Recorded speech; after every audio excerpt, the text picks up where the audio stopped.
In this video tutorial, we will study about DNA replication.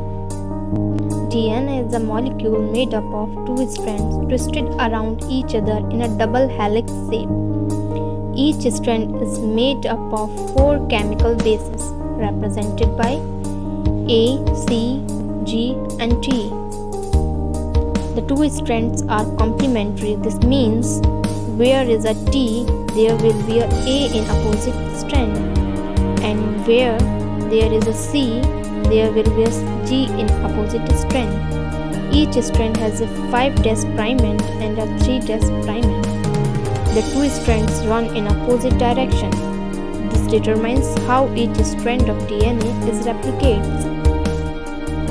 The first step in DNA replication is the separation of two strands. The unzipping is done by the enzyme named helicase and results in the formation of replication fork.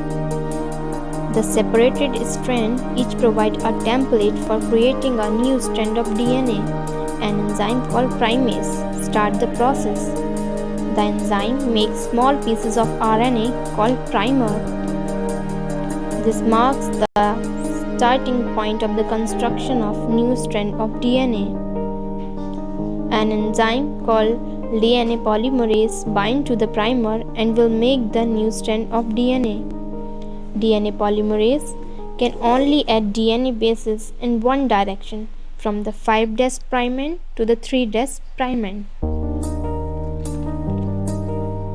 One of the new strands of DNA, the leading strand, is made continuously. The DNA polymerase adding bases one by one in the 5' prime end to 3' prime direction. The other strand, lagging strand, can only made in discontinuous way because it run in opposite direction.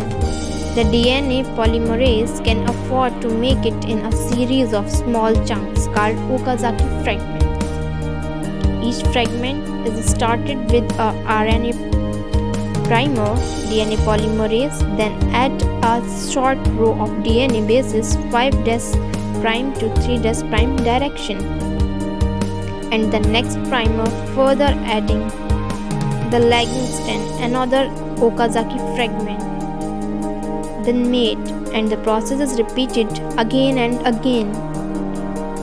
Once the DNA has been made, an enzyme called hexonuclease removes all the RNA primers from both the DNA strands. Another DNA polymerase enzyme fills up the gap left behind within the DNA. Finally, the enzyme DNA ligase seals up the fragments of DNA in both strands to form the discontinuous double strands.